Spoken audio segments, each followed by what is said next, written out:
I'm Harrison. I'm Jeremy. And you stumbled into the review. Wait a minute. That's your line. What the heck's wrong with you? Well, I'm just looking over the analytics for our last video. Yeah, so? Well, this graph shows audience retention. And it seems to drop off almost as soon as I say, I'm Jeremy. I'm Harrison. No, we already did that part. Oh yeah, it's a reflex. And who cares about a chart? I guess because it reminds me of the movie we just watched. You mean Indiana Jones and the Kingdom of the Crystal Skull? I'm sorry, what movie? Come on, it's not that bad. Well, it's sort of like this graph over here. It starts off kind of strong, but then it drops off like Elsa Schneider into a bottomless chasm. Well, what about that great scene in the hangar? You know, where Indy gets kidnapped by that creepy Russian lady. Okay, the gunpowder trick was pretty cool for finding the magnetic box. That creature inside with the weird hand. What was that? Might be Jimmy Hoffa. What? Nothing. This is the part where Indy gets his whip back.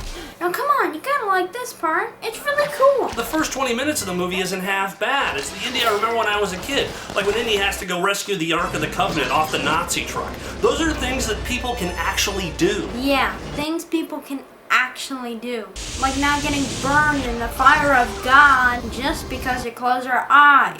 That's true, but... Or still being alive after a cult leader rips your heart out of your chest before dropping you into a deep fryer. Well, I kind of get your point there, but I mean... Don't forget rapidly aging after drinking from a false holy grail provided to you by a knight who also happens to be 500 years old. You chose poorly. Okay, I get it. But other than the more supernatural elements, the action in indie movies aren't impossible, they're just... Improbable? Exactly. For instance, there's a scene right after Indy escapes from the Russians with the rocket sled. You mean all the fake people in the fake town? No, the fake people in the fake town would be Hollywood. That's in California. This is a nuclear test site somewhere in Nevada. Funny. This is the scene where a lot of people said that the Indiana Jones franchise jumped the shark. Jumped the shark? I think you're getting your Spielberg movies mixed up. Jumping the shark refers to when a TV show or a movie franchise, or anything for that matter, outlives its best qualities. You're not making sense. Let me explain. When I was a kid, there was a show on television called Happy Days. What made the day so happy? Ask your grandfather. Anyway, the show centers around Richie Cunningham and his best friend, Arthur Fonzarelli, also known to his friends as the Fonz. The Fonz? Sounds nasty. Is he contagious? Now, according to the Fonz is the coolest guy in the world. I thought the guy in the Mexican beer commercials was the coolest. Close, but not the Fonz. Hey! He had this cool leather jacket, rode around on a motorcycle, and could summon attractive women with a snap of his finger. Yeah, sort of like how you call a dog, right? It was the 50s, I wasn't there. So on a trip to Hollywood, the Fonz gets challenged by a water skiing champ called the California Kid to ski jump over a shark in a pen just off the beach. A live shark! They got it penned up out there until Marineland can come and pick it up! As one does. But that's stupid! Who would want to jump a shark? Funny you should ask. That's exactly what the Fonz says after being challenged. Why would somebody want to jump a shark? Yeah, but the California Kid chickens out of the jump, leaving Fonz to be the hero, and ski jumps over the shark. In a leather jacket, of course. Look, I know it sounds silly, but this was a huge television event. Everyone was watching it. So I guess when you only have 3 channels, you're easily amused. So were you when you were 6, remember? Fruit salad, yummy, yummy. Look, the point is, this is the part where probably somebody said, you know, Happy Days was a pretty good show until they jumped the shark. So now, anytime that kind of thing happens, they call it jumping the shark. But in 4 movies, I've never seen Indy put on water skis. What does this have to do with him? I'm getting to that. Indy's in the town, he hears the alarm, he's got nowhere to go. Oh, you mean the scene where Indy gets in the fridge? A lead-lined refrigerator that protects him from the radiation when the bomb detonates. It then sends Indy flying for miles past a carload of doomed Russians, bounces to a stop, and delivers our hero to safety.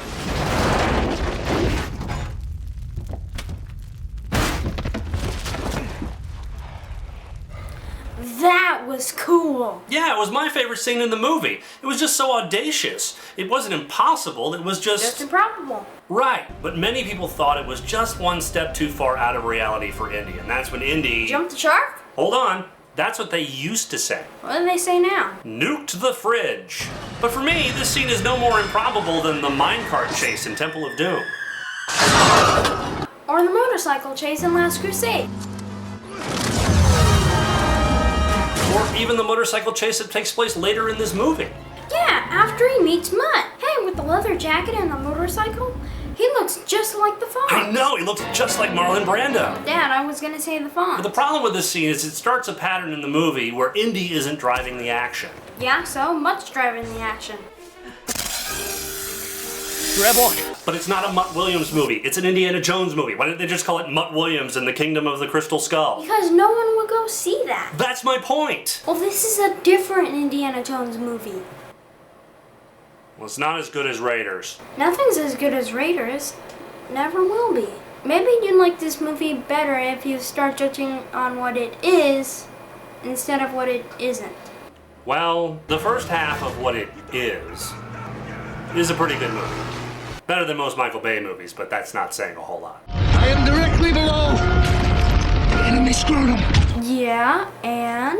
The second half was full of action that couldn't take place in the real world, unless of course you were a billionaire with an army of digital animators in the middle of the Northern California wilderness. Okay, well, we can work on that later. Yeah, I guess we wouldn't want to spoil it for anybody. Wait, we're done? Yeah? So we're not gonna talk about Peru? No. Well, what about searching for Ox? Nope. Well, what about Mutt when he's swinging with the monkeys? Oh, no, wait. No. Let me get this straight. We do a review of Indy 4, but end up spending most of that time talking about a TV show from the 1970s about the 1950s. Is that right?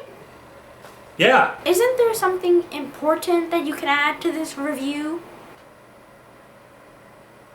You know, you're right. Because you can't talk about the television shows of the 1970s without talking about Three's Company. I'm out of here. John Ritter with his madcap slapstick, Suzanne Summers with her gorgeous and sexiness, I'll be in here watching an actual movie. Joyce DeWitt with...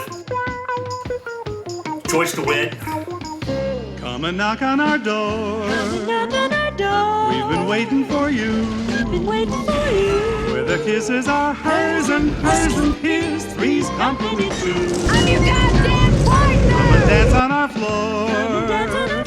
Take a step that is new. We've a lovable space that needs your face. Three's company too. You'll see that life is a ball again. Laughter is calling for you. Down at our rendezvous. Three's company too.